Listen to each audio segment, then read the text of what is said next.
Olá, eu sou o Diego Olivares. Eu sou a Bárbara Demerov. Esse é o Perfil 1LDF, o podcast em que a gente investiga um pouco de cada convidado a partir do livro, disco e filme que marcaram a sua vida. Essa é a nossa entrevistada de hoje. Eu sou Thaís Bilenque, eu sou jornalista e as obras que marcaram a minha vida, ou pelo menos a etapa da minha vida que eu vou contar aqui, são o livro O Poeta Chileno, o disco Marina Lima, da Marina Lima, A Vida Invisível, do Karim Asnun, o filme. Nesse episódio, a gente vê que a vida de jornalista é repleta de momentos nada glamurosos.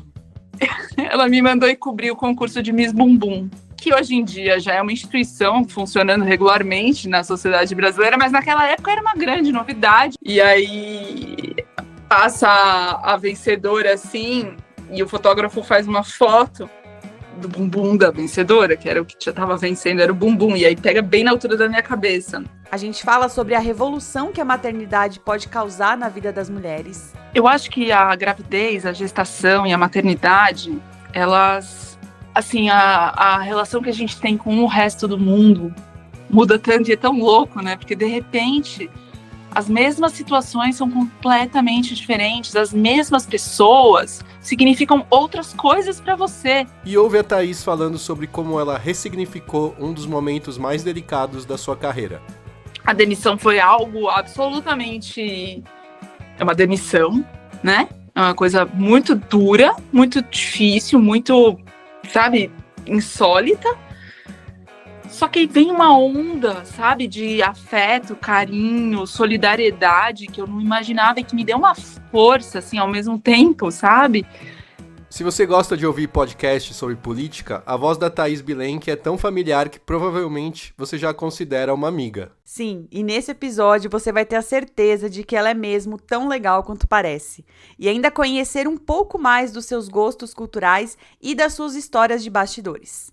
Fica com a gente e aproveita para seguir um livro, um disco, um filme no Spotify, Instagram, TikTok e YouTube para não perder nenhum episódio e nem os conteúdos extras que a gente posta lá nas redes.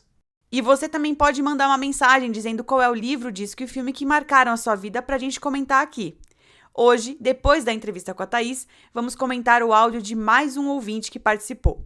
Agora, para começar o programa, vamos apresentar oficialmente a entrevistada de hoje, uma jornalista que tem acompanhado os bastidores do poder no Brasil com atenção, profundidade e uma certa dose de ironia. Ela já foi correspondente da Folha de São Paulo em Nova York, passou pela revista Piauí, onde deixou sua marca no podcast Foro de Teresina e em reportagens excelentes. Hoje ela está no UOL. E lá no UOL ela continua escrevendo com maestria sobre política e também apresenta o podcast A Hora, ao lado do José Roberto de Toledo. Aliás, por falar em podcast, ela criou dois que são simplesmente obrigatórios para entender algumas das figuras mais poderosas do país nesses últimos anos. Alexandre, sobre o ministro do Supremo Alexandre de Moraes, e Lira, Os Atalhos do Poder, sobre Arthur Lira, presidente da Câmara dos Deputados até pouco tempo atrás. Aqui, ela deixa a política um pouco de lado para falar sobre 3 obras que marcaram a sua vida. O livro que ela escolheu é Poeta Chileno, de Alejandro Zambra, história de formação de um aspirante a poeta que vira padrasto de um menino que também se apaixona por poesia, apesar da relação entre os dois ser repleta de encontros e desencontros. O disco da Marina Lima, que ela escolheu, lançado em 1991, leva o mesmo nome da cantora e representa um novo capítulo em sua carreira, com a maturidade artística alcançada após atravessar a primeira década nos palcos. E o filme escolhido pela Thaís é o emocionante A Vida Invisível, dirigido pelo Karim Ainous. Ele passou pelos cinemas em 2019, ano em que venceu a mostra Um Certo Olhar do Festival de Cannes, e conta a história de 2 irmãs que crescem num lar conservador no Rio de Janeiro nos anos 50 e são forçadas a viver separadas uma da outra, oprimidas por uma sociedade patriarcal. Tá a fim de saber mais sobre esse livro, esse disco e esse filme, e principalmente sobre a relação da Thaís Bilenque com essas obras? Então vamos para a entrevista. Começando hoje com a Thaís. Thaís, obrigado. E acho que para todo mundo que faz podcast aqui no Brasil, você é uma referência, né? Então saber que não só você está aqui com a gente, como você já ouviu alguns episódios e gostou, para a gente é uma honra, assim, mostra que a gente está no caminho certo mesmo. A alegria é minha, Diego e Bárbara. Eu agradeço o convite reiterado e a alegria e o nervosismo também, porque como eu falei para vocês, eu tô nervosa. Não precisa ficar nervosa, que é uma conversa leve, solta. Vocês vão me tratar bem, né? Com Claro. Posso certeza. ficar calma? Pode. Você vai se soltando aos poucos. Eu sei que você não é de dar muita entrevista, assim, né? Você é uma jornalista à moda Low antiga, profile. discreta. Então, eu vejo isso assim como uma coisa assim dos nossos tempos que exigem que a gente seja uma personalidade, quando os manuais de jornalismo que a gente consumiu e consome, a fonte da onde a gente bebeu, propunha o oposto, né? A gente não existir, só que tem que dançar a música que tá tocando. Então, obrigado por estar dançando com a gente hoje aqui. Vamos dançar, vamos dançar. Vamos. Então, Thaís, para a gente começar de vez agora, você escolheu essas 3 obras, me conta, você revelou para a gente que foi uma dificuldade gigantesca, assim, chegar nessa conclusão. Diego, é o seguinte, a minha memória eu tô acostumada a dizer que a minha memória é terrível, mas eu tô burilando melhor essa frase. Eu acho minha memória hoje em dia muito boa, mas só para certas coisas, tá? Então, assim, eu lembro de coisas, assim, muito sutis, nuances, eu lembro de coisas... eu considero que a minha memória é impressionista, e minuciosamente impressionista para algumas coisas, mas ela é terrível para outras tantas. Então, eu fiquei com muita dificuldade de... escolher, lembrar. Eu lembro de títulos que eu amei, que daí mas sobre o que eles eram, enfim. Como eu consigo dividir minha vida em vários momentos, mas assim, eu estou vivendo um momento há uns 5, 6 anos, que é um momento atual meu. Eu decidi escolher obras que marcaram esta mudança, essa entrada nessa fase que eu tô. Então, esses 3 títulos, né? Enfim, essas 3 obras que eu indiquei falam muito sobre mim agora, né? Não sobre... Bom, o que eu sou agora é fruto do que eu fui, do que eu ainda sou, e o que eu, enfim, mais vocês entenderam, marca esse momento da minha vida. Boa. E daí, dessas 3 obras, qual foi a primeira que veio na sua cabeça, assim, quando a gente perguntou? A que foi mais fácil. Foi o filme do Carinhas Nu, A Vida Invisível. Foi assim, na hora. Foi a única na hora, na verdade. E que filme, né, Thaís? Que filme. Eu lembro quando eu assisti, nossa, eu chorei tanto. E eu ia entrevistá-los, né, depois. E eu fui entrevistar com o olho inchado. Tipo, não consigo... O vídeo tá o meu olho fechadinho, assim. Porque, gente, é de cortar o coração, né? Eu lembro também de eu assistindo esse filme, Bárbara. Eu fui com a minha mãe no cinema. Era uma sessão, enfim, tarde, assim, no fim da tarde. E não tinha tanta gente. Eu não lembro do cinema cheio, eu lembro do cinema com gente, assim, sábado à tarde. Mas não é que eu chorava, assim, eu fiquei muito sentida, eu soluçava, mas era uma coisa, não era assim, era bonito, né? Era um choro de uma beleza, de um... Sabe, deu vida a vários sentimentos que eu estava sentindo de uma forma bonita, como a arte faz, não era um choro só de tristeza, mas era um choro, assim, que veio de dentro da minha alma mesmo, sabe? Foi muito, muito marcante para mim, muito marcante. Esse foi o que, na hora, me ocorreu. Eu preciso, se for um filme, o filme é esse, sabe? E ele, eu acho que é bem a mudança que eu vivi, assim, acho que ele é um bom marcador, né, agora pensando retrospectivamente, ele é um bom marcador dessa mudança de fase. E me conta melhor, assim, dessa mudança, por que esse filme te marcou tanto, assim? Esse filme, ele tem várias camadas, como toda boa obra de arte, né, então cada pessoa vai se marcar e se impactar por algum aspecto, ou alguns aspectos. Então, se ele fala de invisibilidade das mulheres no século XX, né, o machismo estrutural, isso tudo fala mesmo e está muito presente. Mas o que para mim marcou, e refletindo aqui antes da nossa conversa, eu percebi que me marcou nas 3 obras que eu acabei selecionando, tem exatamente a mesma história sendo contada, que é um momento de virada, assim. Então, é aquela juventude de potência, de tesão, de querer devorar o mundo e de achar que o mundo é seu.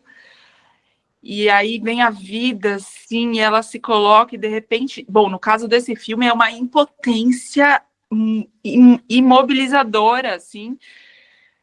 que você quase pega com a mão, né? E como que a vida traz limites, né? Como que a vida coloca a gente diante do que a gente não esperava e como que isso pode ser bonito, pode ser bom, desde que você aprenda a lidar, né, com as limitações, com as frustrações, com as mudanças que vêm, que chegam, que a gente não esperava, que a gente não pediu. Então eu lembro desse filme, dessa sensação de um desespero por sentimentos sufocados das duas protagonistas, assim, daquele sufoco, sabe, daquela coisa delas ficarem impotentes mesmo, que era muito a despeito do que elas sentiam, elas estavam muito impotentes, né, de como a vida também é feita de segundos, né, tem uma cena que elas estão no mesmo restaurante, né, por acaso, e por uma questão de 10 segundos, 2 segundos, elas não se esbarram, sabe, putz. Então, assim, eu não sei, esse filme calou fundo na minha alma, porque... E tem outra coisa aí que eu acho que sempre me pegou muito, e agora mais ainda, que são relações entre irmãos, né? Eu tenho irmãos trigêmeos, eu sou a quarta, eu sou a mais nova, e eu tenho uma relação com a minha irmã muito de uma ordem mais... com os meus 3 irmãos, assim, a gente se dá bem, eu amo muito eles, mas não é disso que eu quero falar que eu tenho uma relação com eles de uma ordem não verbal, assim, é um outro tipo de... que me toca, que me emociona, que me preenche muito, e a relação, né, de ancestralidade, né, mãe com filho, vó com neto, essa coisa da passagem, sabe, das gerações, que o filme também traz, assim, são coisas que me emocionam muito, assim, é fácil me emocionar, e quando é bem feito, quando é profundo, assim, me cala fundo, sabe, então esse filme reverberou, sobretudo por causa disso, né, além de todos os outros méritos que ele tem. O filme fala muito sobre essa questão feminina, né, ele fala de um período que foi extremamente opressor para as mulheres, né, e a gente avançou algumas casas, mas ainda tem coisas por mudar, né? O que você acha que daquela época ainda reverbera nos dias de hoje, que você vê uma relação clara? Eu acho que a gravidez, a gestação e a maternidade, elas colocam a mulher em outro lugar no mundo, assim, pelo menos na minha experiência, o momento em que eu me torno mãe, antes mesmo, enfim, antes não, né? Grávida a gente já é mãe, né, Bárbara? Assim, a relação que a gente tem com o resto do mundo muda tanto e é tão louco, né? Porque, de repente, as mesmas situações são completamente diferentes, as mesmas pessoas significam outras coisas para você. Para mim, aquilo foi, assim, arrebatador para o bem e para o mal, né? Porque quando acontece uma revolução dessa dentro da gente, é maravilhoso, porque, por um lado, né, você revela uma nova existência no mundo, assim, você se revela diferente no mundo, mas é muito difícil também você conseguir, né, dar um contorno para tudo isso, é bastante desafiador. São muitas emoções. Emoções novas, né, um monte de descobertas e descobrimentos. E eu acho que o que não mudou é que a dimensão tão grande que isso tem na vida da mulher, que vai dar à luz,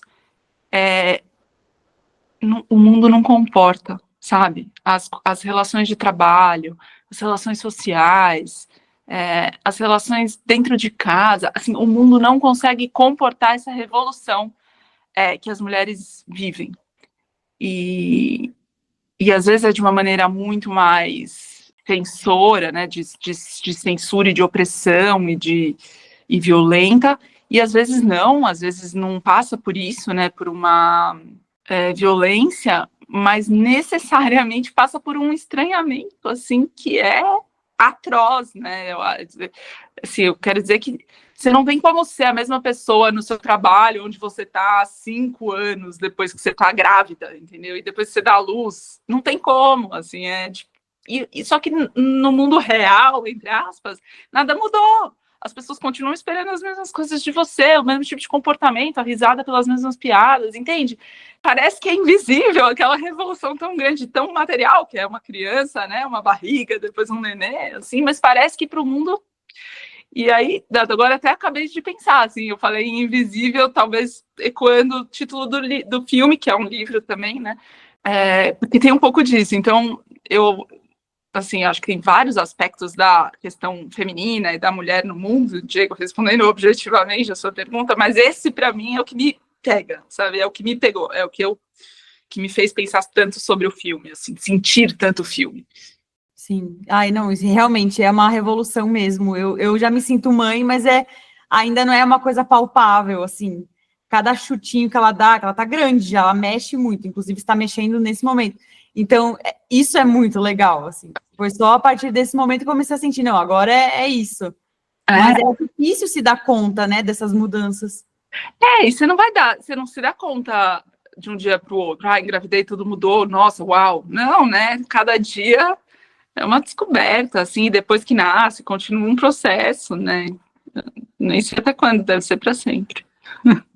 Estamos aqui 3 jornalistas, e já que a gente está falando de cinema, né, o cinema tem vários filmes sobre jornalismo, tem várias séries também, de filmes a gente pode lembrar do Todos os Homens do Presidente, do Spotlight, aí as séries a gente tem The Newsroom, The Morning Show. Tem alguma dessas séries ou filmes que te tocam mais especialmente, que é seu preferido? Tem 2, né, o Spotlight para mim porque, né, é o Spotlight, não tem, né, eu acho um pouco incontornável, mas tem aquele que eu esqueci o nome, é o filme que ela é jornalista, e aí ela tem um filhinho piquitico, e aí ela dá um furo, que ela revela a identidade de 2 espiões, da CIA, ou acho que era da CIA e tal. E é americano o filme. Aí os caras são assassinados, os que ela revela. E aí começam a inquiri-la para saber quem que era a fonte dela. Porque eles estavam de investigação, era um segredo muito coisa. E ela se recusa, ela preserva o sigilo da fonte, e aí ela é presa, e aí o Estado começa a amassar ela para ela abrir o sigilo, abrir o off e falar. E aí ela fica presa, só que ela apodrece na cadeia, apodrece, o filhinho dela pequeno, o marido se separa, e ela não abre o sigilo da fonte por nada. Ela acaba ficando presa por muito tempo, porque ela mantém-se fiel a esse princípio do sigilo da fonte, e é um filme... ele é... assim, você sente uma angústia, e ele é suspense também, né? Tem um roteiro inacreditável, assim, e sabe aqueles filmes frios, assim, gelados, assim, aquela luz fria. E aí, nossa, eu lembro, eu morava nos Estados Unidos, né? Eu era correspondente da Folha em Nova York, e eu sempre fui muito ao cinema, tipo, sozinha, sempre curti isso, assim, desde a adolescência, que eu morava perto da Paulista, eu via vários filmes seguidos, sabe, um depois do outro. E aí, esse filme eu fui, assim, sobrou uma tarde aqui, lá eu tava sempre trabalhando, porque correspondente da Folha em Nova York, né, aquela situação.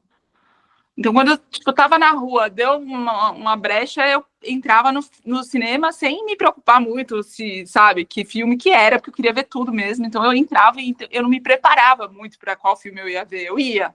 E eu entrei, assim, desse jeito, sabe? E, assim, é um filme que você, sabe, aquele filme que você fica, assim, tipo, não consegue comer uma pipoca, não consegue dar um gole de água, você fica assim. Quando acaba... eu não posso revelar o final de jeito nenhum, sabe esses filmes de jornalismo que te fazem voltar para a casinha e lembrar quais são os valores que você tem, que te fazem ser jornalista, quais são os princípios que te regem, sabe esses filmes que o Spotlight de alguma forma também é isso, né, mas que te coloca no eixo de novo, assim, você tá meio fora, você volta pro eixo. Esse filme me pôs no eixo, assim, poderosamente, porque até hoje ele me volta pro eixo quando eu penso nele. E no Spotlight, eu acho que o que mais me pega, assim, é essa obstinação, né, essa obsessão, essa falta de glamour, comendo pizza de madrugada na redação com aquela roupa surrada. Essa é a jornalista que eu me identifico, entende? Que é diferente da jornalista que hoje em dia a gente tem que ser, e que bom, que adoro o que eu sou e tal, tô feliz da vida. Mas assim, se eu tivesse que me descrever, entendeu? Para ser uma personagem de um filme, eu me identifico muito mais com uma jornalista que fica lá batendo na porta dos caras, os caras batendo na porta na cara da Rachel, é a Rachel Armstrong, né? A atriz do Spotlight. Rachel McAdams. Rachel McAdams, adoro ela. Toma portada na cara, atrás de portada na cara, até ela chegar no lugar que ela tinha que chegar, e aí ela faz a entrevista. Então, assim, eu me identifico muito também com esse perfil de estereótipo quase de jornalista, sabe? Bom, a gente deixa aqui o desafio para quem está ouvindo a gente lembrar desse nome do filme. Talvez o filme nem tenha passado no Brasil, né? Se já você viu em Nova York, tem filmes que não chegam assim, né? Eu não sei se chegou ao cinema, pode ser que não, mas outro dia, não tem muito tempo, eu me deparei com ele em algum streaming, que eu também não lembro qual é, eu avisei que a memória é o que ela é. Então ele tá por aí, assim. Tá por aí, sim. Alguém vai descobrir e vai mandar pra gente. Alguém vai. Nossa, a gente confirma que alguém com você. E tem alguma história de bastidores sua que daria um filme, Thaís? Bastidores do jornalismo? Tem várias, né? Mas que você poderia contar pra gente. Um bom roteirista, amigo? Opa, se tem, claro.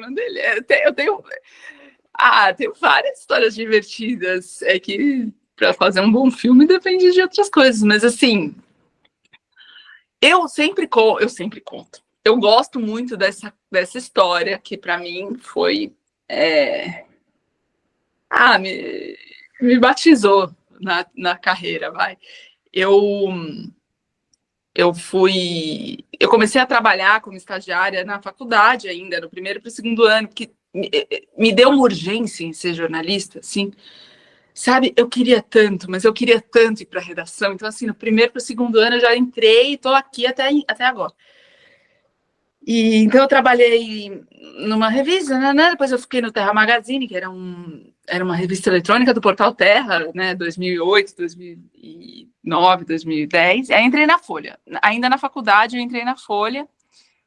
E aí eu fiz trainee, fui para Brasília, voltei. Eu sei que em dado momento eu queria ir para a política, sempre quis ir para a política. Eu estava indo para a política, rolou uma dança das cadeiras lá, cada coisa foi para um lugar na Folha e tal. E me puseram no F5, que é o site de fofocas, celebridades do jornal, que tinha acabado de estrear, assim, tinha acabado de ser lançado. E aí foi um banho de água fria tremendo, né? Falei, poxa, eu tava indo pra política, que era onde eu queria e tal. Aí eu fui para lá. Aí eu li um texto da Vanessa Bárbara, contando que ela tinha trabalhado em revista de celebridade também e tal. E que aquilo lá tinha sido profícuo, assim, para a reflexão dela, para as coisas dela, que ela tinha escrevido uns textos engraçados. Eu falei, também vou aproveitar, né? Vou fazer. Aí a Tereza Novaes era editora, muito engraçada, despachada, debochada, assim. Adoro ela, me divertia, era ótimo, porque ela era muito sarcástica. E aí, para você cobrir o que a gente cobria, tinha que ser, né? E ela era. E aí, ela me mandou ir cobrir o concurso de Miss Bumbum, que hoje em dia já é uma instituição funcionando regularmente na sociedade brasileira, mas naquela época era uma grande novidade. A Andressa Urach era o fenômeno, era a revelação, muito antes de virar a evangélica casta. Ela era finalista do concurso Miss Bumbum e ia ter a final. A final era no subsolo de um hotel no centro, apinhado de gente, muito fotógrafo, muitos assessores e tal, e o desfile montado assim numa passarela, e a gente volta da passarela, e eu, repórter, aguerrida, fui lá para a beirinha da passarela, porque eu precisava fazer a reportagem da final, do Miss Bumbum e tal, só que tava aquela luz, aquele calor, aquela situação e minha pressão baixa. Aí eu fiquei meio desfalecendo, assim, sentei na beiradinha da passarela, assim, e ficava vendo aqueles bumbuns aí, anotando aquele bloquinho da Folha, que é um bloquinho que é outra instituição do jornalismo brasileiro, é o bloquinho da Folha, eu lá anotando e tal. E aí passa a vencedora, assim, e o fotógrafo faz uma foto do bumbum da vencedora, que era o que estava vencendo, era o bumbum, e aí pega bem na altura da minha cabeça. E depois eles tinha aquele site Te Dou um Dado, né, que zoava o jornalismo nesses anos 2010, e aí eles publicaram essa foto falando, o momento em que a jornalista lembra da sua mãe dizendo, minha filha, faça oceanografia que é mais jogo. Sim. Bom. Muito bom. Agora... E, ó, eu queria aproveitar que você falou, né, que você sempre quis trabalhar com política, né? Então, se fosse para você dar um nome para esse filme chamado Política Brasileira, que nome você daria? Zorra Total? Brincadeira. Zorra Total. Eu acho que assim, teria que girar em torno de algo como sobre esse tema, né, de como os interesses privados prevalecem sobre os interesses coletivos e como os princípios basilares de uma república democrática são, assim, com muita disfarçatez, distorcidos em prol de interesses nada republicanos, né? Então teria que ser uma tirada de onda dessa ordem, eu acho. Respondendo, eu imagino que você tenha me perguntado sobre cenas e bastidores que poderiam dar um filme, né? Eu acho que você estava pensando mais em política, mas é que eu gosto de contar essa história. Não, foi ótima, foi ótima. Eu acho que o jornalismo coloca a gente diante do que a gente menos espera, né? E isso ajuda muito a ganhar, a se calejar para fazer jornalismo e aí lidar no Congresso com aquela galera, né? E tal, é você conseguir se ver na posição como quem está observando e reportando, né? Nunca se mistura, nunca se vê como parte daquela cena, o que hoje é um grande desafio para o jornalismo é não ser parte, você tá lá para contar o que você está vendo e não para fazer aquela história acontecer. Mas eu acho que as cenas eu fiz um podcast sobre o Arthur Lira, né, no ano passado, e eu fui para Alagoas, e aí tem umas cenas muito boas, assim, que tem um lado um pouco impetuoso, né, de ir atrás até conseguir o que eu quero e tal, e às vezes, assim, eu sinto que se a gente planeja, pensa demais, a gente às vezes fica um pouco, sabe, tem que fazer, entendeu, tem que ver a cena e ir e tal, então eu tenho umas cenas, assim, no interior de Alagoas, e, sabe, indo atrás da fazenda dele, tentando chegar na casa dele, tanto na fazenda quanto na Barra de São Miguel, que era a cidade que o pai dele era prefeito, eu encontrando o pai dele lá. Eu acho que daria uma boa cena também, essas aí, da repórter que se aventura pelo desconhecido. Agora, fazendo a transição do filme para o livro, né? O livro que você escolheu, que é O Poeta Chileno, que conta a história de um protagonista que desde jovem já sabia que ele queria ser poeta, assim como você desde jovem acabou de falar que queria ser jornalista e de política. Por que jornalismo e por que especificamente de política? Então, eu queria ser deputada federal, né? Quando eu era adolescente. E acho louco, porque eu não queria ser senadora, eu não queria ser prefeita, eu não queria ser governadora, eu não queria ser presidente da República, eu queria ser deputada. Pretensões modestas. Né? E assim, por que deputada federal, sabe? Então, engraçado, e aí eu fui, né, tendo que burilar melhor essa vontade, meio... Não tem ninguém na minha família político, nem jornalista, tipo, era uma coisa um pouco, sabe... Até hoje eu não consigo entender de onde que veio isso, mas veio. E aí eu percebi que eu queria cobrir a Câmara, cobrir o poder, cobrir Brasília. Eu era fascinadíssima por isso e não queria ser deputada. Eu queria estar lá na Câmara com os deputados, cobrindo a atividade deles, porque eu sempre quis. Meu interesse sempre era desvendar aquele teatro, que obviamente é um teatro, mas qual é a linguagem que eles estão falando? Porque eles falam A querendo dizer B, então eu queria saber o que era o B, sabe? Isso me motivava muito, assim.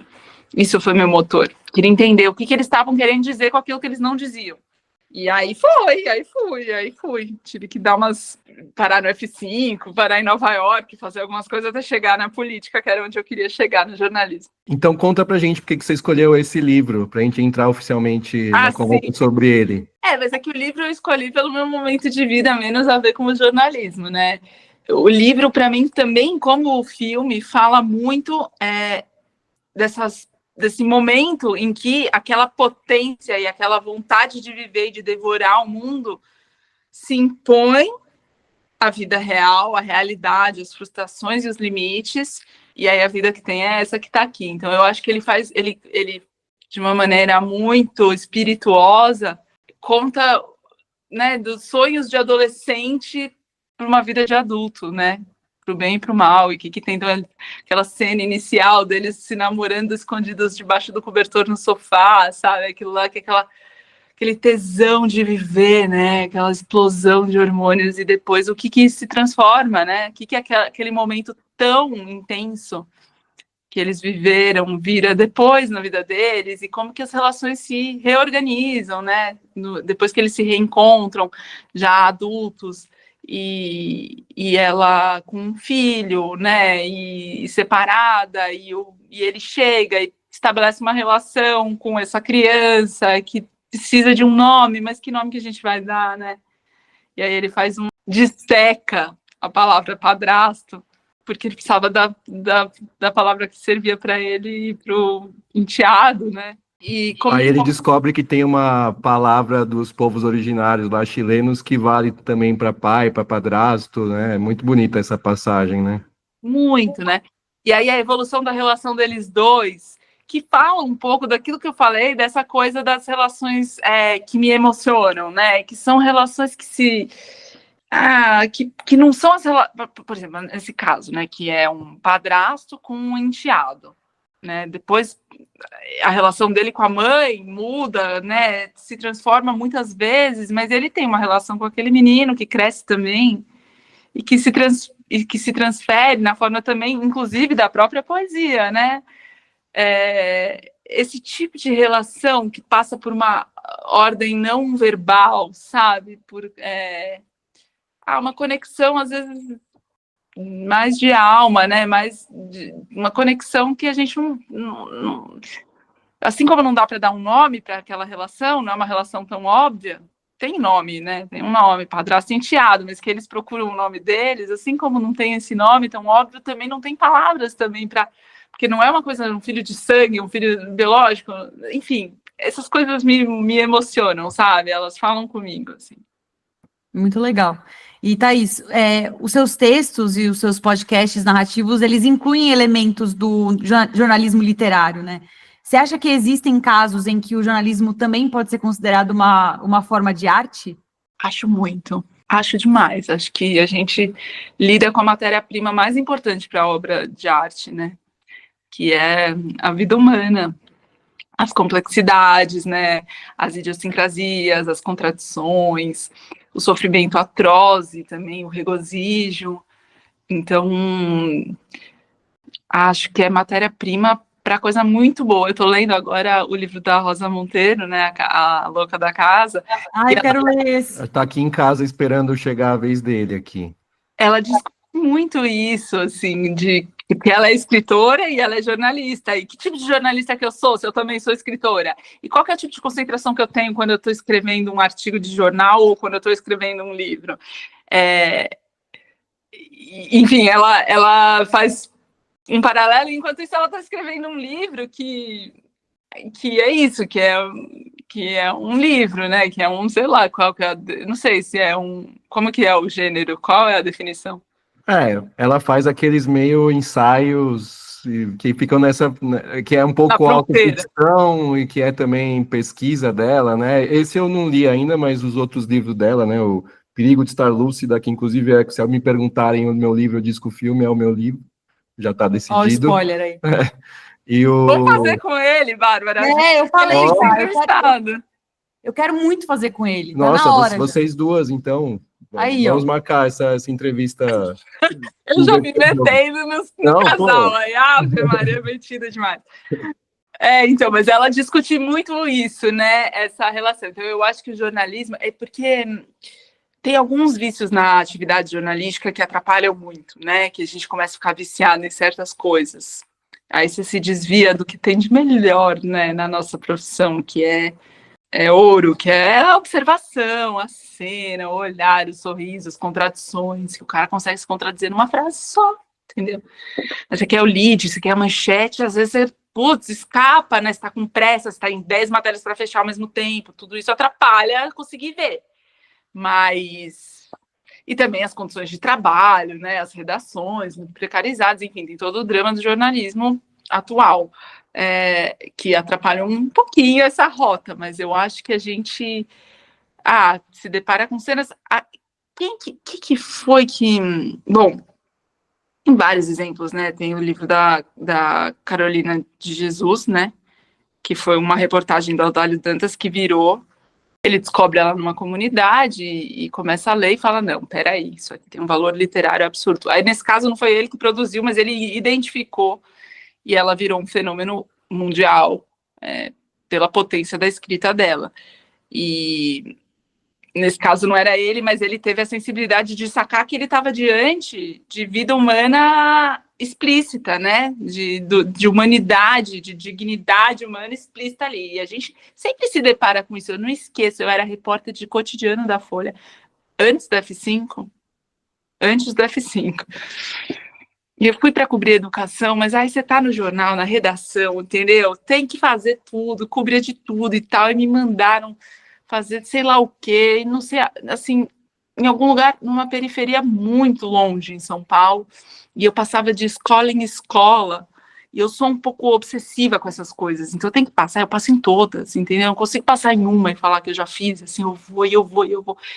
E aí eu cheguei numa escola, era a época que tinha crise de abastecimento de água, e aí a professora estava muito exasperada, porque as crianças, elas eram pititicas, e elas se alimentavam na escola, não tinha comida em casa, na casa de boa parte delas, e elas não só se alimentavam em casa, como os hábitos de higiene da casa delas eram muito precários, porque as casas não tinham saneamento, não tinha educação, né, da importância de tomar banho e escovar o dente. Então, uma coisa muito ritualística para ela e muito rigorosa era as crianças comerem e escovarem o dente depois, porque era a escovada de dente do dia das crianças. E aquela diretora levando aquela escola nas costas e acaba a água. E aí ela falou assim com angústia, que ela estava pegando copinho de café e pondo um golinho de água para cada. As crianças não bebiam água, mas elas escovavam o dente e bochechavam com aquele fio de água que a diretora separava, porque ela não abria mão das crianças escovarem o dente. Coisa mais linda. Isso daí na mão de um escritor, de um cronista, de quem seja, sabe, consegue transformar isso em matéria, em literatura, em o que quer que seja. Eu acho que tá aí na nossa frente, né? Exato, é muito legal isso que você para e ouve, né? Porque o jornalista tem que ouvir, né? Então, que legal que você ouve. E aí a pauta muda, né? Você foi ver uma coisa e você viu outra.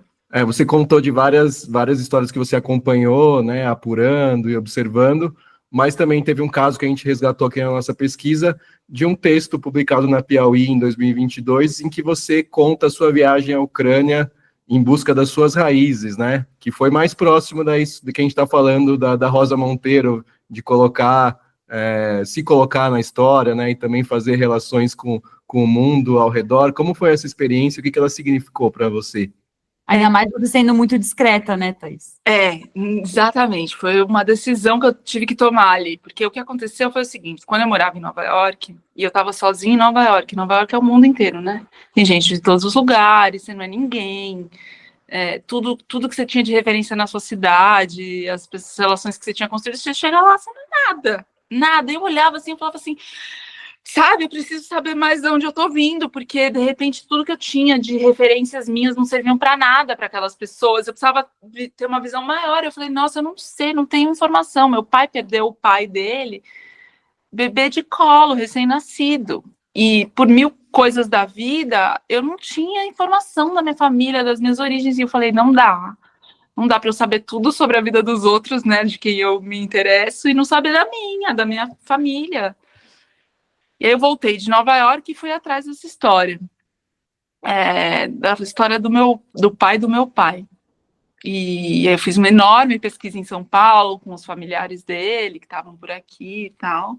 E depois eu fui para lá com meu pai e minha família, a gente foi para a Ucrânia. Foi foi antes da guerra, foi em 2017. Eu voltei de Nova York em 2016 e em 2017 eu fui. E aí eu fui nos arquivos, eu fui em cemitérios, muitos cemitérios, que é o que sobrou em muitos lugares, é o que sobrou de memória, é uma memória vilipendiada, porque os cemitérios foram vandalizados na sucessão de guerras da Europa. E aí eu fiz um livro sobre a história do pai do meu pai, né? Chama O Pai do Meu Pai. Com base em toda essa pesquisa. E aí, quando vem a guerra, me pegou, porque eu falei, mais uma vez, aquele lugar vai ser, que é a história daquela região, que é na fronteira da Ucrânia, Polônia, Moldávia, são alguns países que chamava Payoff Settlement, que é uma linguiça assim, que pega algumas fronteiras daqueles países do leste europeu. É uma história que ela assim, mudou muito em pouco tempo, né? Então, um país que era a Rússia, depois era Império Turco-Otomano, depois era Império Russo, depois era Moldávia, entende? Depois era comunista, entende? Nazista, depois comunista, era uma coisa assim. E aí, quando começa a guerra, eu falei, de novo, que loucura que isso está se repetindo depois de 2, 3 séculos, muito mais que 2, 3 séculos, um milênio de uma disputa territorial, assim, que apaga o que tinha antes e começa de novo. E aí eu falei, nossa, eu quero ir para lá. Eu falei para o editor, eu quero ir para lá. Ele falou, Thaís, acho que não dá, né? Então, o que eu fiz? Eu comecei a ligar para as fontes que eu tinha feito quando eu fui, e elas me puseram em contato com outras. Eu queria saber o que tinha acontecido com a cidade do meu avô, que era para onde eu tinha ido, que era um lugar assim, né, muito importante do livro que eu escrevi. Então, eu consegui falar com a mulher de lá e com outras pessoas ao redor, e aí eu fiz uma reportagem que usa em boa parte o material do livro, atualizado para contar a história da guerra. Mas foi uma decisão de me expor, porque acho que foi talvez a primeira vez, sabe, que eu tenha decidido me usar como personagem, assim, a primeira e única, talvez. Hoje em dia, às vezes, como, né, em podcast narrativa, assim, eu preciso me colocar, mas eu me coloco até o limite, que é para mostrar uma cena para quem está ouvindo, né? Eu não me coloco como, enfim, eu me coloco num limite que para mim é bem claro. Nesse caso era um pouco mais, né? Eu fui um pouco além disso. E sei lá, aí eu fiz e me deu muita satisfação, por um lado, assim, de contar isso. A gente vai colocar o link desse texto no nosso site, né, junto com esse episódio. E aí, dessa história que foi uma vez que você fez isso voluntariamente, você se colocou na história. Mas em 2023 teve a sua saída do Foro de Teresina, que aí você virou notícia também aí contra a sua vontade, né? E eu entendo, até eu como ouvinte e fã do Foro, realmente perder a sua companhia naquele momento foi uma coisa muito chocante, assim, né? Repentina.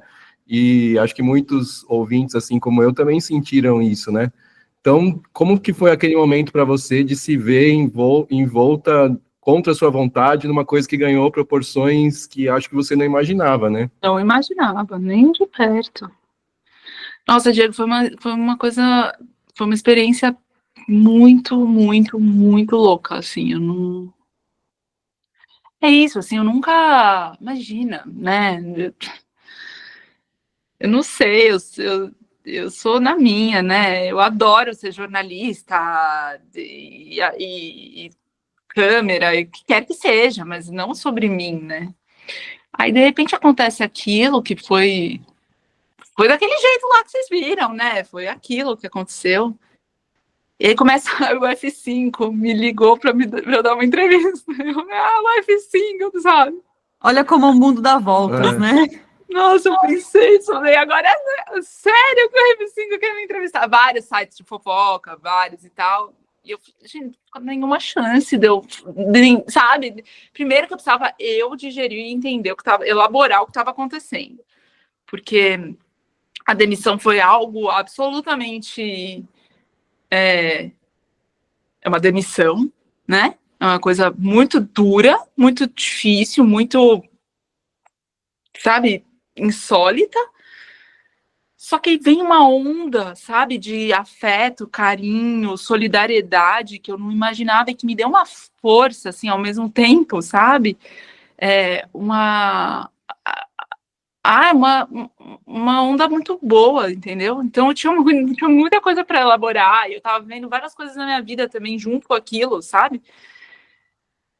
E então foi assim um momento que eu dei um passo atrás. Eu falei, olha, eu vou me posicionar e tal naquilo que eu preciso, porque eu sei que tem certas situações que não se posicionar é uma posição, né? Então, assim, tem coisas que eu não posso deixar sem me colocar. No resto eu não vou, porque eu ainda preciso, sabe? Eu preciso me situar nisso tudo. Então eu fiquei mais observando, assim, e me colocando quando eu precisava, sabe? E aí eu acho que depois de um tempo eu amadureci um pouco a ideia de entender que o jornalismo hoje, eu como jornalista, tô aí no mundo, entendeu? E as pessoas têm uma conta de rede social, e, sabe? E pacifiquei um pouco também esse outro lugar. Eu acho que o podcast tem isso também, né? De mudar essa relação, né? Porque é muito próximo, a gente está ouvindo a pessoa no nosso ouvido falar toda semana, né? A sua voz, antes a gente se conhecer e se falar por WhatsApp. Quando você mandou um áudio para mim, eu falei, nossa, eu falei para a Bárbara, a Thaís está me mandando áudio, a mesma voz que eu ouço há sei lá quantos anos, agora está falando comigo, sabe? Então muda mesmo a relação, né? Totalmente. As pessoas são muito afetuosas, assim, as pessoas me perguntam como eu tô, sabe? Querem saber de mim. Para mim é uma alegria, assim, perceber que dá para criar esse tipo de empatia, de relação, que eu sei que fala muito sobre as pessoas, não tanto sobre mim, né? Muito sobre como as pessoas também estão dispostas a criar laços, assim, e sei lá, estabelecer uma relação, enfim. E eu super, sabe, eu não só aceitei e pacifiquei, como eu abracei esse lugar. Me faz muito sentido isso, sabe? As pessoas querem saber de política, sabe? Elas querem que eu conte as coisas que eu tô apurando, querem saber como é que é essa experiência de fazer o que eu faço. É uma satisfação para mim também, entendeu? Então eu super abracei isso, foi uma virada, foi uma mudança total na minha rota. Muito bom. E agora, saindo de política, de questões aí que aconteceram, que você se tornou protagonista, né? Agora vamos para a música, vamos dançar com a música da Marina Lima. Eu queria muito saber qual que é a sua música favorita do disco que você escolheu e por quê. Nossa, a favorita é difícil. Vai, antes de eu chegar na favorita, eu vou dizer o que esse disco, embora eu escute Marina Lima de adolescente pra caramba, ele é um disco, enquanto disco dessa fase nova na minha vida. E se você pegar a sequência, sobretudo das 3 primeiras músicas, você vai entender exatamente o que eu tô falando, que é Ela e Eu, que é uma música que eu descobri muito depois, muito tarde, não era uma música que eu conhecia, que é linda. Composta pelo Caetano, inclusive, né? É? É. Tá A vendo? letra é dele. Eu tento escapar dele, mas ele tá sempre comigo. É ele que compõe? Porque assim, eu poderia muito bem indicar vários discos do Caetano, né? Vários. Eu ia naquela loja da Teodoro quando eu era adolescente e tinha, nossa, eu não podia comprar tudo que eu queria, tinha que escolher. um por mês e tal, ou 2 por mês, depende da grana que eu tivesse juntado naquele mês, e assim, eu fiz todos os discos do Caetano, então eu tenho história para falar de todos eles, né? Mas eu falei, não dá, né? Vamos... E deixa eu adivinhar, você indicaria o disco Transa, do Caetano? Eu ouvi a Marina Persson falando de transa, e ela tá coberta de razão. Já escolheram várias vezes o Transa. Não, eu poderia dizer que o hino da minha vida, de uma fase da minha vida que não é atual, é You Don't Know Me, Better Never Get to Know Me, mas não é da minha fase atual. Eu amo vários, assim, não tem... eu poderia só ouvir Caetano, entendeu? Eu me forço a não ouvir, né? Mas eu amo ouvir Marina Lima também, evidentemente. Eu não sabia que ela e eu era do Caetano, faz sentido. E essa música me levou de volta para Marina Lima. Essa coisa do algoritmo do Spotify às vezes te traz gratas surpresas, né? E me trouxe essa. E a partir disso eu comecei a ouvir esse disco enquanto disco e não submetida ao algoritmo, o que foi ótimo, porque tem essa sequência, vem ela e eu, depois eu grávida, e depois vem criança, né? Então é um encontro, uma gravidez, uma criança. Essa sequência para mim ela é estupenda, porque é aquela poesia, né? Que ela musica e enfim. A Marina, eu já fui para o Rio várias vezes na vida, né, e tal, mas eu nunca morei no Rio de Janeiro, então não é minha cidade no mundo, não tenho essa relação com o Rio. Começa a tocar a Marina, eu me vejo andando no calçadão, assim, de Ipanema para o Leblon, me vejo lá, ela tem um poder de me transportar, sabe, para uma sensação, para uma atmosfera que é muito visual, apesar de muito também sonoro, né? Tem uma coisa de me colocar. Então, essa sequência me transporta muito, mas é que esse mesmo disco tem acontecimentos e tem talvez a minha favorita, acho que eu vou dizer que é Não Sei Dançar. Essa música é linda mesmo, né? É linda, linda, linda. Mas que legal essa sequência, é realmente muito simbólica, né? E você realmente ouve o álbum inteiro, faz uma narrativa lá dentro, né? A gente gosta muito desse tipo de discos com o mesmo conceito, assim, Arte. Né? Arte total. Esse disco, ele é uma história, mas ele é uma história, assim, fenomenal de vida, assim, eu vejo uma história que é muito lírico, né? Tem muita poesia e tem uma...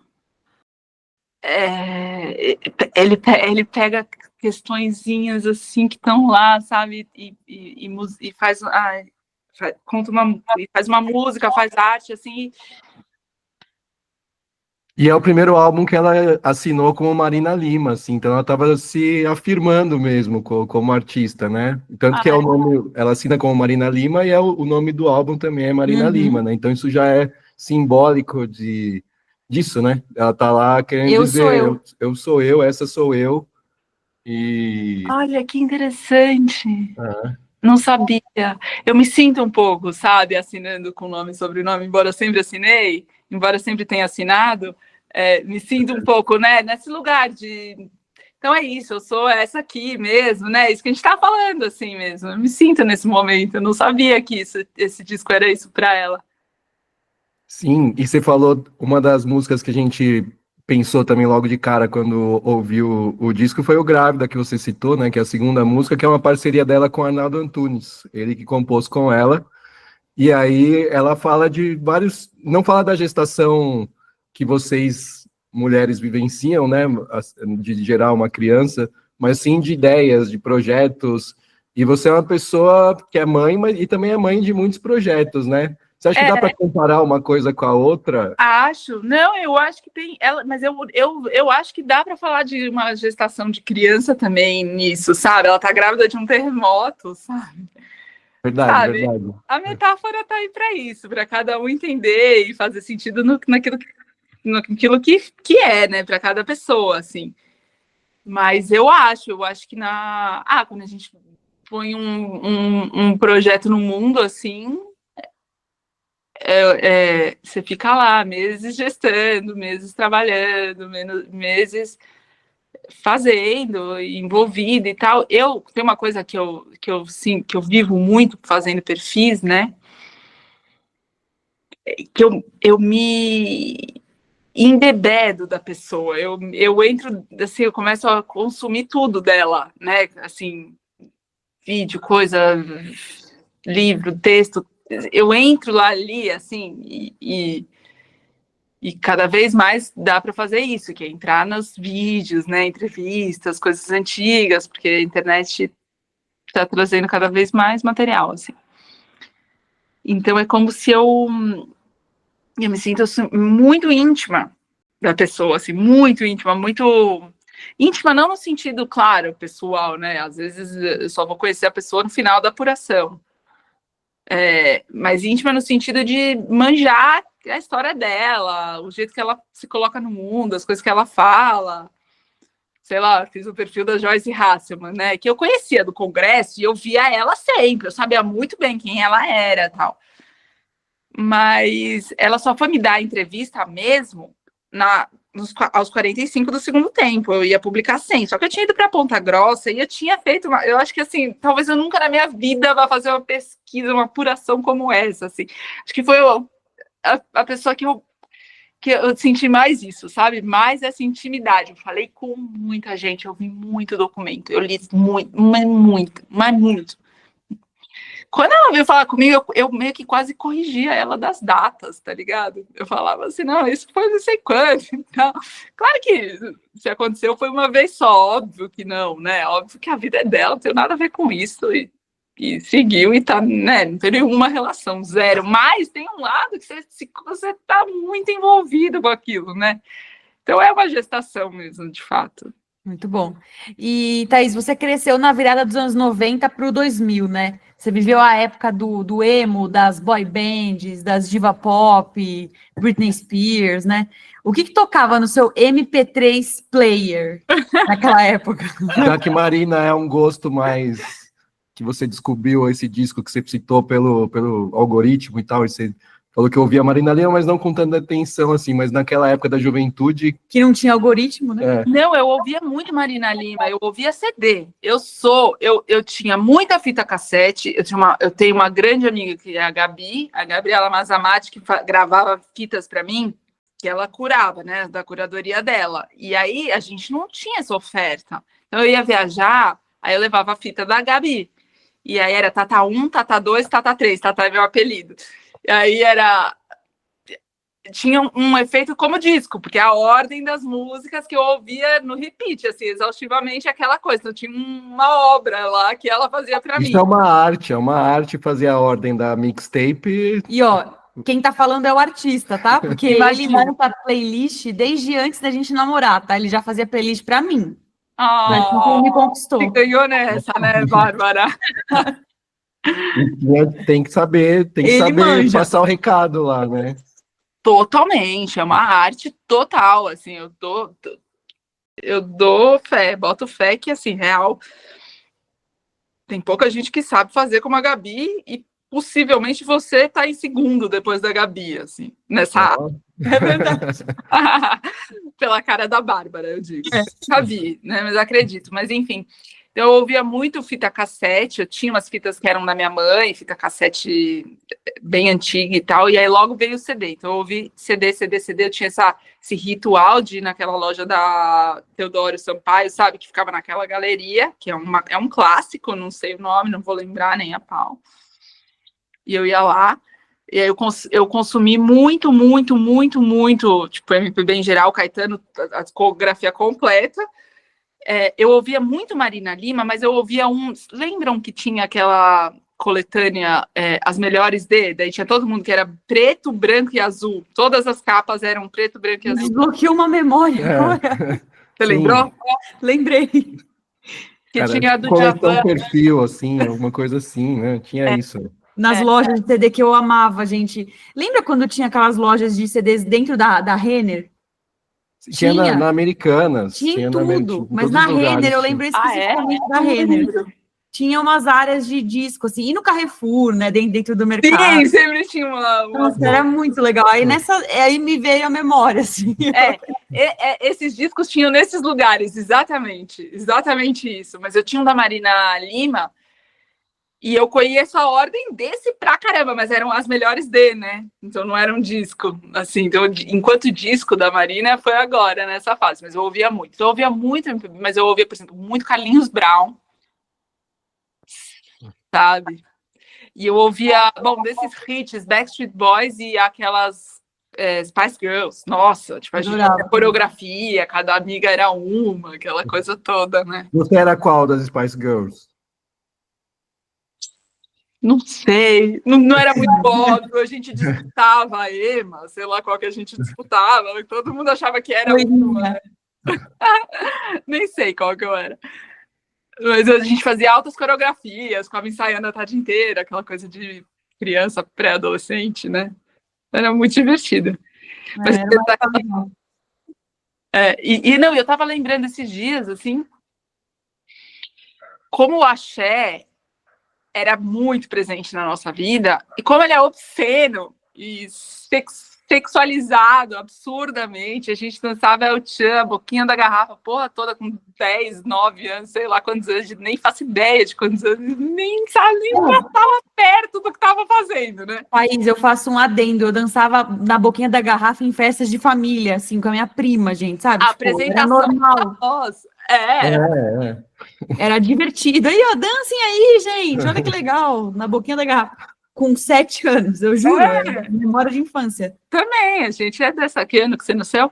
92. Você é um pouco mais nova, nasci em 87, mas era isso aí. É mais ou menos isso. Mas, nossa, gente, como assim? Ó, as pessoas de outras gerações, G, Z, né? Geração Z. Galera, a gente fazia isso aos 7 anos, infelizmente. E não estamos todos aqui, somos pessoas sérias. Somos extremamente sãs, né? Elas não estão aí, produzindo. A gente é jornalista, mas a gente é legal, viu, gente? Ó, agora, antes do nosso grande finale aqui, vou fazer uma última pergunta ainda sobre a Marina Lima, que ela é uma artista que se reinventou ao longo das décadas, né, de carreira dela, e hoje ela é uma inspiração para outras cantoras e tal. Quais são as mulheres jornalistas que te inspiram, que vieram antes de você e te inspiram até hoje? Tem várias, né? Tem algumas, mas tem uma, né, que, enfim, ela é a referência da nossa geração, que é a Renata Lopretti, que ela me inaugurou uma... A gente lia jornal impresso, né? A gente pegava a Folha, o Estadão, o Globo no final de semana, eu passava o final de semana inteiro, domingo inteiro lendo os jornais inteiros, era uma coisa assim, uma dedicação, um esmero, e tinha que ler até o último parágrafo, porque, sabe, podia estar no último parágrafo a informação que eu precisava, então eu lia o jornal, mas eu lia o jornal de cabo a rabo. E aí você passa a ter uma relação, né, com várias partes do jornal, com autores, com repórteres, com colunistas, mas você tem uma relação também com a diagramação, né? E a Renata editava o painel, e aí eu estava nessa coisa de que queria ser jornalista de política na faculdade ainda, não, na escola ainda, no colegial, né, no ensino médio. E eu lia lá e tal, e ela tinha um acabamento das palavras, né, umas expressões, e uns títulozinhos, e o painel é uma coluna de notas, e hoje em dia isso tem outro significado, mas naquela época era assim, o lugar do jornal com notas curtas, títulos telegráficos, né? Uma palavra, 2 palavras. E ela fazia uma edição brilhante daquilo, relacionando uma nota com a outra, um assunto leva para o outro, e aí corta, vai para a próxima coluna, eram 2 colunas. Eu falei, eu quero isso também, entendeu? Daqui a pouco a gente faz o diagnóstico da Thaís e também de uma ouvinte que mandou suas escolhas pra gente.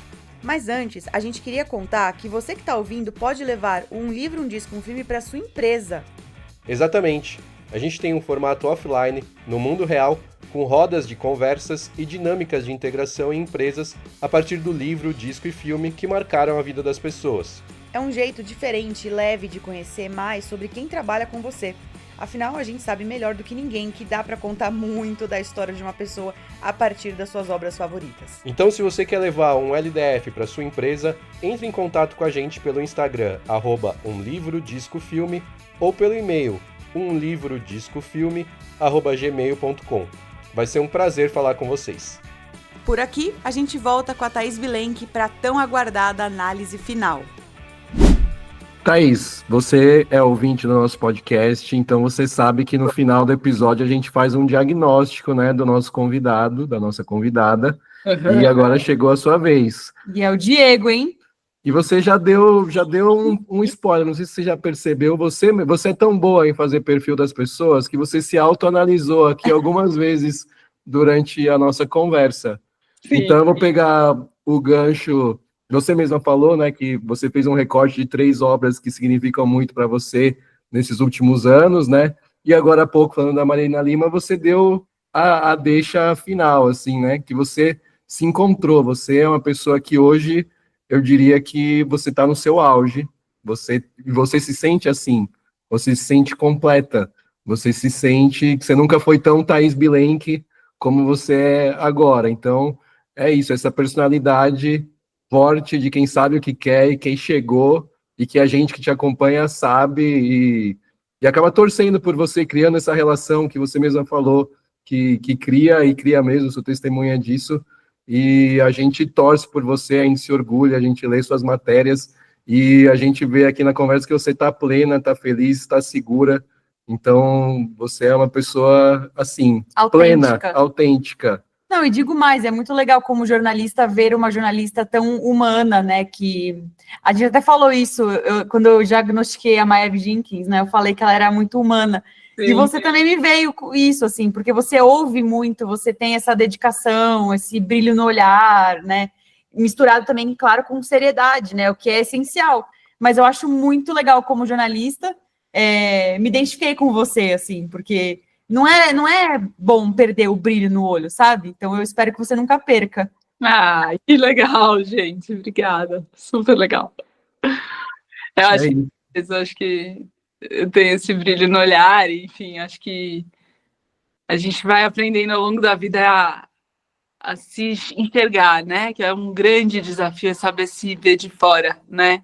E acho que faz parte da evolução da gente, assim, de conseguir cada vez mais se ver, né? Se ver do mundo para dentro, não só de dentro para o mundo.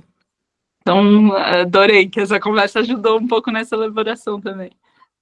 Ó, modéstia à parte, eu acho que a gente mandou bem nesse diagnóstico da Thaís, hein? Vamos fazer mais um? Só se for agora. Bora para a participação de uma ouvinte que mandou um áudio pra gente. Dessa vez foi a Júlia Vitória, que eu já fiquei sabendo que é uma leitora compulsiva, do jeito que a gente gosta. Conta aí, Júlia.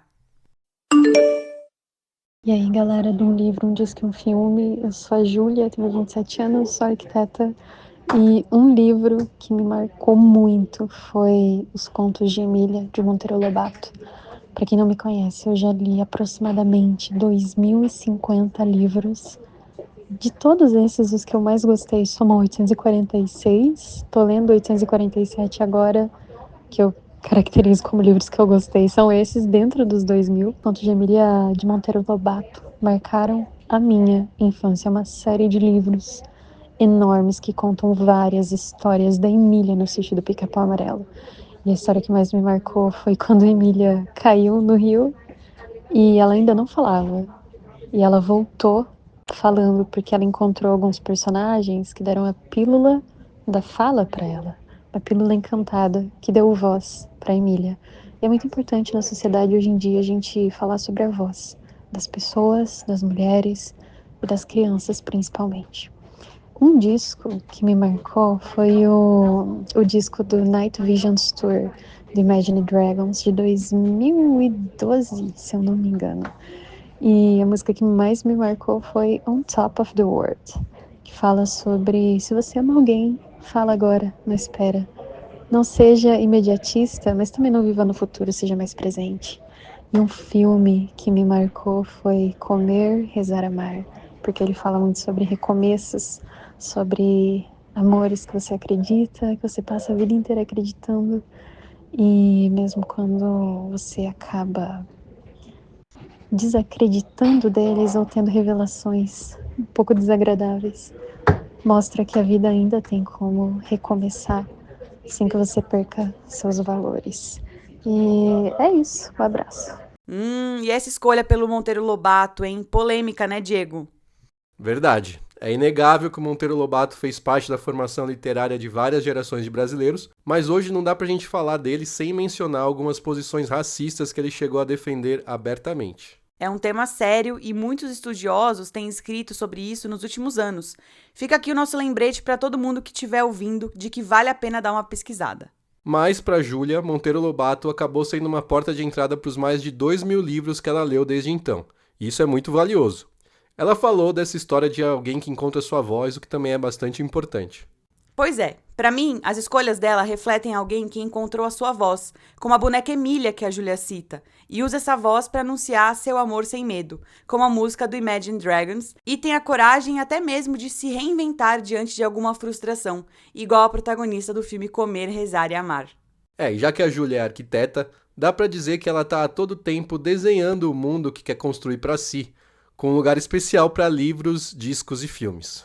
E se você quiser fazer igual a Júlia e mandar o seu áudio pra gente comentar aqui, procura lá no Instagram, @umlivrodiscofilme e manda uma mensagem que a gente vai te passar as instruções. Esse episódio fica por aqui e eu já deixo o convite para vocês voltarem na próxima semana com mais um convidado desse timaço de pessoas inspiradoras que a gente recebe aqui. Vocês simplesmente não perdem por esperar, tá? Vai ser incrível. Até lá, tchau, tchau. Um livro, um disco, um filme é uma criação de Diego Olivares. A direção de conteúdo é minha e da Bárbara Demerov. O Guga Gessulo, a Jéssica Stuck e a Tamires Viana se revezam nos episódios, contribuindo com as entrevistas e brilhando nas análises finais. A Priscila Penha cuida do nosso marketing digital e da estratégia nas redes sociais. E a Lívia Colino é quem faz a identidade visual e as artes da nossa plataforma. Se você ouviu até aqui, deixe um comentário. A gente vai adorar saber o que você achou desse episódio. E você também ajuda muito o LDF se compartilhar nosso conteúdo com quem pode gostar e também avaliando com 5 estrelas nosso podcast no Spotify. Brigadão, um abraço e até o próximo episódio.